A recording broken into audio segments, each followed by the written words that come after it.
ഉണ്ടായിരുന്നു. ഒരു കാലിന്റെ ഇവിടെ ആയിട്ടൊരു മുഴ ഉണ്ടായിരുന്നു. പക്ഷെ അത് അധികം വലിപ്പമൊന്നുമല്ല, ചെറിയൊരു മുഴയായിരുന്നു. ഒരു ഇത്രയേ ഉണ്ടായിരുന്നുള്ളൂ. ആ സമയത്ത് വർക്കൗട്ട് നിർത്തിയ സമയത്താണ് ഇത് കുറച്ച് വലുതാവുന്നത്. അങ്ങനെയാണ് ഇത് അറിയുന്നത്. ഇങ്ങനെ മാലിഗ്നന്റ് നിയോപ്ലാസ്റ്റ് എന്ന് പറഞ്ഞിട്ട് കുറച്ച് അഗ്രസീവ് ആയിട്ടുള്ള ടൈപ്പാന്നുള്ളത് പറഞ്ഞിട്ടുണ്ടായിരുന്നു. പക്ഷെ ഇത് പക്ക ഡയഗ്നോസ് ചെയ്തിട്ടുണ്ടായിരുന്നില്ല. ഇതിന്റെ ട്രീറ്റ്മെന്റ് ഇതാണ്. അതുപോലെ ബോൺ മാരോ ട്രാൻസ്പ്ലാന്റ് ചെയ്യാൻ കുറച്ച് ഹ്യൂജ് എമൗണ്ട് വേണമെന്ന് പറഞ്ഞിരുന്നു. 15 ലക്ഷത്തോളം രൂപ. കർണാടകയിൽ നിന്ന് കിട്ടുന്ന ഒരു പൊടിയുണ്ട് ഷിമോഗയില്. കഴിച്ചു കഴിഞ്ഞാല് വേറെ ഒന്നിനും പോകണ്ട, മാറുന്നു ഉറപ്പിച്ച് പറയുന്നുണ്ട് അവര്.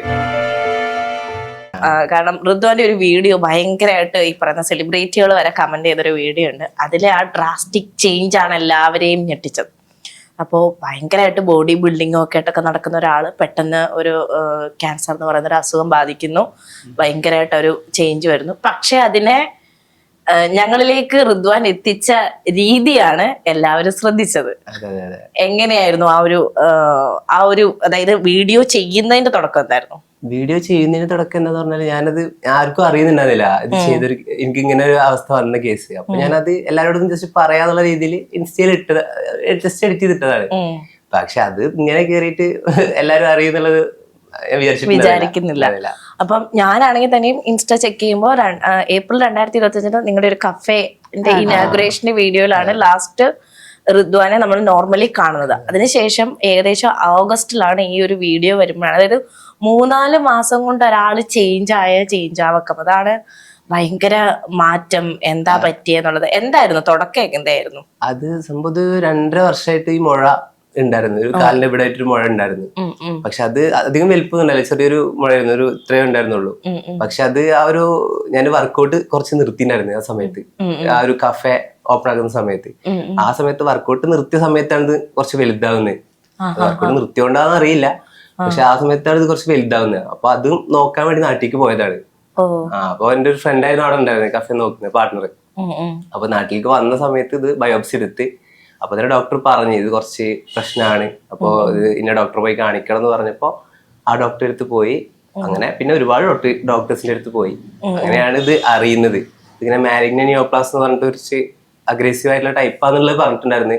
പക്ഷെ ഇത് പക്ക ഡയഗ്നോസ് ചെയ്തിട്ടുണ്ടായിരുന്നില്ല ഇന്ന ക്യാൻസർ എന്നുള്ളത്. അങ്ങനെ അത് ഇന്ന സാധനം ഡയഗ്നോസ് ചെയ്യാൻ വേണ്ടിയിട്ട് ഒരുപാട് നടന്നു. ഏകദേശം ഒരു 4 മാസത്തോളം അതിന് തന്നെ കുറച്ച് ടൈം വേണ്ടി എടുത്ത്. 4 മാസം 4.5 മാസത്തോളം എടുത്ത്. എന്നിട്ടാണത് ഇന്നതാണെന്നുള്ളത് ട്രീറ്റ്മെന്റ്.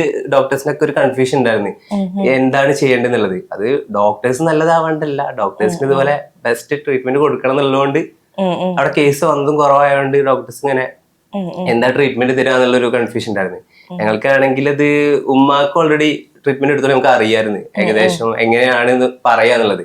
അപ്പൊ ഉമ്മാടയിൽ അത്ര കോൺഫിഡന്റ് ആയിട്ടും ഇന്ത്യയിൽ ഇത് റയർ ആണ്, അപ്പൊ ട്രീറ്റ്മെന്റ് നമുക്ക് ഇങ്ങനെ നോക്കാം, ഡിസ്കസ് ചെയ്യട്ടെ എന്നൊക്കെ പറഞ്ഞപ്പോ ഞങ്ങൾക്ക് ആ കൺഫ്യൂഷൻ ആയി എന്താ ചെയ്യേണ്ടതെന്നുള്ളത്. അങ്ങനെ ഞങ്ങള് ഗംഗാധരൻ ഡോക്ടറെ അടുത്ത് പോയി. ആദ്യം ഇത് കഴിഞ്ഞതിന് ശേഷം പോയി ഈ റിപ്പോർട്ടൊക്കെ എത്തി. അപ്പൊ ഡോക്ടർ പറഞ്ഞു ഇതാണ് ഇതിന്റെ ട്രീറ്റ്മെന്റ് ഇതാണ്. അതുപോലെ ബോൺ മാരോ ട്രാൻസ്പ്ലാന്റ് ചെയ്യാൻ കുറച്ച് ഹ്യൂജ് എമൗണ്ട് വേണമെന്ന് പറഞ്ഞിരുന്നു. 15 ലക്ഷത്തോളം രൂപ. അപ്പൊ RCCയിൽ അത് കുറച്ച് കുറവാണ്, 6.5 ലക്ഷം രൂപയോളം മതി എന്ന് പറയുന്നത്. അപ്പൊ അതുകൊണ്ടാണ് ഞങ്ങൾ പിന്നെ RCCക്ക് പോകുന്നത്.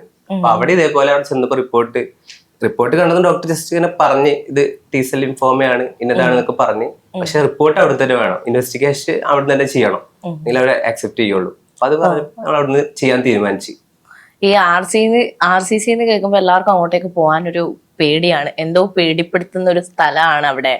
അങ്ങോട്ട് ചെയ്യുന്ന ട്രീറ്റ്മെന്റ് അതുകൊണ്ട് മാക്സിമം എല്ലാരും പുറത്തുനിന്ന് ഡയഗ്നോസിസ് ഉണ്ടോ എന്നുള്ളത് മാക്സിമം തപ്പും, എന്നിട്ട് മാത്രമേ RCCയിലേക്ക് പോകാറുള്ളൂ. അതിനെപ്പറ്റി എന്താ പറയാനുള്ളത്? അതിനെപ്പറ്റി ആണ് കൂടുതൽ പറയാനുള്ളത്, RCCനെ പറ്റി. അതിപ്പോ പേഷ്യൻസിനൊക്കെ ഹെൽപ്ഫുൾ ആയിക്കോട്ടെ. കാരണം എന്താന്ന് പറഞ്ഞാല് നമ്മൾ RCC കേൾക്കുമ്പോൾ ഞങ്ങൾക്ക് തുടക്കത്തിൽ ഇതേപോലെ അവിടെ പോവാം, രജിസ്റ്റർ ചെയ്യലും അവിടുത്തെ കാര്യങ്ങളൊന്നും എളുപ്പമല്ല, നമുക്ക് അവിടെ ട്രീറ്റ്മെന്റ് കിട്ടില്ല എന്നുള്ളൊരു മൈൻഡിലായിരുന്നു എല്ലാവരും സംസാരം. അത് ഞങ്ങൾ ഒരുപാട് പേരോട് സംസാരിച്ചുകൊണ്ട് ഞങ്ങളോട് പോകണ്ടെന്ന് തന്നെ തീരുമാനത്തേക്ക് എത്തി. പിന്നെ അവസാനം അവിടെ പോയ ഒരു പേഷ്യന്റ് ആളുടെ മോളിനെ ട്രീറ്റ് ചെയ്തിട്ടുണ്ടായിരുന്നു, നവാസ്ക എന്ന് പറഞ്ഞിട്ട്. ആളാണ് പറഞ്ഞത് അവിടെ ചെന്നാൽ ഇങ്ങനെയാണ് കാര്യങ്ങൾ എന്നുള്ളത്. നമ്മൾ പോയതാണ്, ഞങ്ങൾക്ക് എക്സ്പീരിയൻസ് ഉണ്ട് അവിടെ പോയിട്ട് എന്ന് പറഞ്ഞുകൊണ്ട് അങ്ങനെ ആള് പറഞ്ഞിട്ടാണ് പോണത്. ഇതുപോലെ അവിടെ ജിമ്മിലത്തെ ശീനോട്ടെ ആണ് ആളെ വീട്ടിലേക്ക് പറഞ്ഞേക്കുന്നത്. അങ്ങനെ നവാസ്ക പറഞ്ഞിട്ട് പോയിട്ടാണ് ഞങ്ങള് കാര്യങ്ങൾ ഡയറക്റ്റ് അറിയുന്നത്, ഇങ്ങനെയാണ് അവിടുത്തെ കാര്യങ്ങൾ, സിമ്പിൾ ആണ് എന്നുള്ളത്. രാവിലെ പോയി രജിസ്റ്റർ ചെയ്യും. ആ ഒരു ദിവസം 2 ദിവസം കുറച്ചിന്റെ പിന്നാലെ നടക്കണം അതിന് വേണ്ടിയിട്ട്.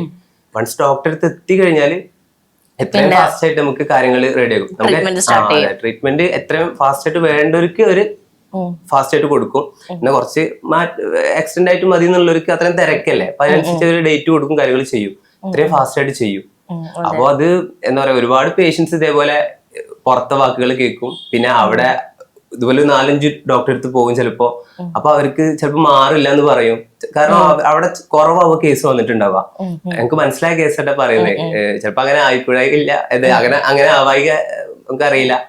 പക്ഷെ എന്താ പറയാ, അവിടെ ഇവര് 3-4 ഡോക്ടേഴ്സിന്റെ അടുത്ത് പോകും. അവിടെ എത്തുമ്പോ ചിലപ്പോ അവര് ഇത് മാറില്ല എന്ന് പറയും. അവിടെ കേസ് കുറവായോണ്ട് പറയുന്നുണ്ടാവുക. പക്ഷെ ഇതുപോലെ ഒരുപാട് കേസുകൾ കണ്ട ഡോക്ടേഴ്സ് ചിലപ്പോ അത് കണ്ടു കഴിഞ്ഞാൽ ഇന്നതാണ് പറയും, അവിടെ മാറും എന്ന് പറയും.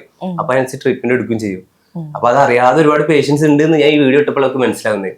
നമുക്ക് അല്ലെങ്കിൽ 4-5 പേഷ്യൻസിനെ സംസാരിക്കുള്ളൂ, നമ്മൾ അവിടെ ഉള്ളവരല്ലേ കാണുന്നുള്ളൂ. പക്ഷെ ഇതേപോലെ ഒരുപാട് പേര് മെസ്സേജ് ഇട്ട് ഇന്നും 2.5 മാസമായിട്ട് ട്രീറ്റ്മെന്റ് എടുക്കാത്തവരുണ്ട് ഇതുവരെ. ആയുർവേദം അല്ലെങ്കിൽ ഇതുപോലെ വീഡിയോ ചെയ്തിട്ടുണ്ടായിരുന്നു. കർണാടകയിൽ നിന്ന് കിട്ടുന്ന ഒരു പൊടിയുണ്ട് ഷിമോഗയില്, അവിടെ ഇന്റേൺഷിപ്പ് ഒക്കെ ചെയ്തിട്ടാ. അവിടുന്ന് കിട്ടുന്ന ഒരു പൊടി കഴിച്ചു കഴിഞ്ഞാല് വേറെ ഒന്നിനും പോകണ്ട, മാറുന്ന് ഉറപ്പിച്ച് പറയുന്നുണ്ട് അവര്. അപ്പൊ നമ്മൾ ഈ അസുഖം വന്നു കഴിഞ്ഞാൽ എങ്ങനെയും ഇത് മാറിയാൽ മതി എന്നല്ലോട് വിചാരിക്കുക. അപ്പൊ പിന്നെ അതിന് പിന്നാലെ പോകും. ഞങ്ങൾ ഇതൊക്കെ പിന്നാലെ പോയി നോക്കിയിട്ടുള്ളതാണ് ഉമ്മയുടെ കേസിൽ. പിന്നെ കേസ് വന്നപ്പോ അപ്പൊ ഞങ്ങൾ എക്സ്പീരിയൻസ് ആയി ഈ കാര്യത്തിൽ. വെറുതെ വേറെ കാര്യത്തിലൊന്നും പോകണ്ട എന്നുള്ളത്.